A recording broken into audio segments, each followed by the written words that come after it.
Presidenta, señorías, el pasado mes de julio, como ha explicado el consejero, la Unión Europea creó los fondos Next Generation como respuesta de Europa frente a la crisis provocada por la pandemia sanitaria del COVID-19.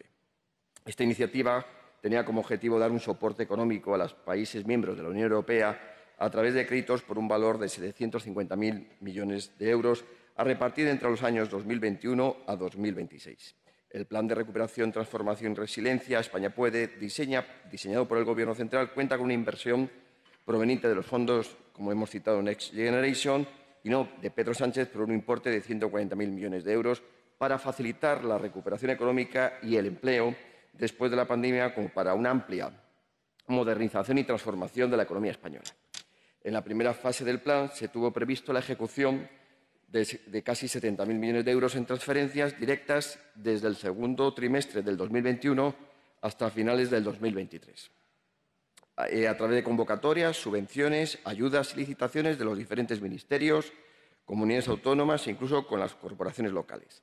Dentro de los principales objetivos del plan de recuperación se encontraban que las pymes y los autónomos españoles fueran los grandes beneficiarios de las acciones de financiación previstas, pero este hecho no se está produciendo, porque los autónomos, las pequeñas o medianas empresas de cualquier sector, el agrícola, la industria, el comercio o los servicios, son las que están sufriendo y están amortiguando las duras consecuencias reales de esta pandemia. Recordemos, señorías, que en los últimos años se han perdido en España más de 60.000 empresas.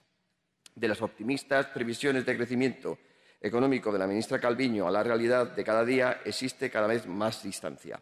Y esto es preocupante y altamente preocupante y alarmante. El propio Gobierno central ha confirmado y ha reconocido el propio fiasco que ha dejado sin gastar más de la mitad de los fondos que tenía en el ejercicio 2021.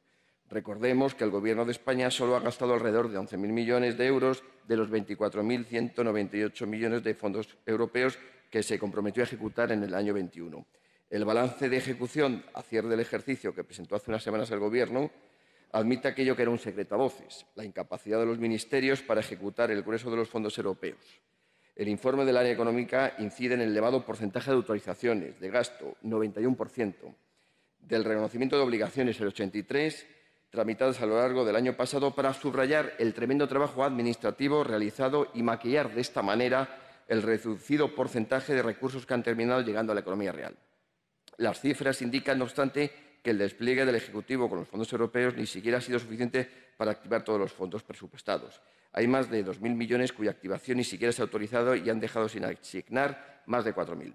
La realidad, como ya denunciaron las organizaciones empresariales hace unos días, es que el porcentaje de recursos que se ha abonado de manera efectiva y que, por tanto, ha llegado a la economía real ha sido muy limitado. Y, según los propios datos del Gobierno, apenas ha llegado a un 45%. Según el Centro de Estudios BBVA, este es el principal motivo, junto al precio de la energía, que ha provocado la revisión del PIB a la baja. Este centro de estudios no duda en calificar el retraso de los fondos europeos como uno de los factores que ponen en riesgo la recuperación económica. España debería crecer un 7% con los fondos y acabó creciendo un 5%, es decir, 4 puntos por encima del diferencial con relación al crecimiento del año anterior. Y además con las tasas de inflación existentes que superan el crecimiento marcado. Junto al retraso de la gestión, otro de los grandes problemas que nos encontramos con los fondos europeos son los criterios de reparto. Señorías, al final nos vamos a creer la famosa frase que si uno reparte y si es socialista se lleva la mejor parte.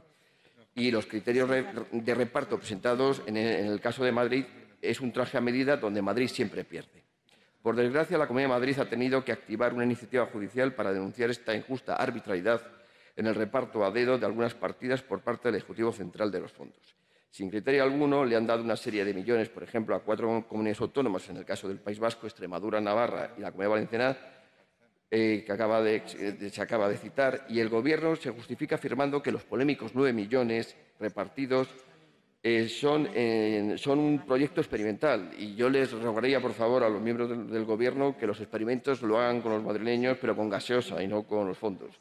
Cada madrileño, o como madrileño, podemos decir que es muy decepcionante cómo se está gestionando esta cantidad de dinero, 70.000 millones, recordemos, de los cuales el Estado ha decidido invertir 50.000 millones y que menos de 20.000 son lo que ha traspasado a las comunidades autónomas. Y, por último, y quizás lo primero y más importante, es el tema del diseño de los mismos. Los proyectos se están troceando y fragmentando en partes minúsculas con una finalidad absolutamente predefinida, planificada desde el Gobierno central a cada comunidad, donde las comunidades poco pueden hacer o prácticamente sin aportar nada. Podemos decir que este modelo de gestión es más propio de la Unión Soviética del siglo pasado que de un país democrático y actual. Por el contrario, la Comunidad de Madrid, a pesar de los obstáculos, sigue gobernando y gestionando. Podríamos describir y exponer muchas de sus numerosas actuaciones. Ya ha asignado, por ejemplo, en el caso de fondos, por un importe de 592 millones de euros que se distribuyen al menos en 108 iniciativas. Como ha enumerado el propio consejero, 11 proyectos vinculados a la industria cultural, como ejemplo, 8 proyectos destinados a fomentar el emprendimiento en la región, 7 proyectos para avanzar en materia de movilidad sostenible o 14 proyectos de potenciar la digitalización. Para terminar, quisiera explicar o por lo menos reconocer los servicios que ha hecho la Comunidad de Madrid, por ejemplo, poniendo a disposición una oficina técnica para los 128 municipios menores de 10.000 habitantes con el objetivo de facilitar el acceso a los futuros proyectos y las convocatorias. Podemos decir que la Comunidad de Madrid y nuestra presidenta Isabel Díaz Ayuso sigue trabajando para todos los municipios, para todos los madrileños, voten a quien voten y residan donde residan. Al contrario del presidente Pedro Sánchez, que ya hemos dicho que parece que reparte y se teme que se lleve la mejor parte. Muchas gracias.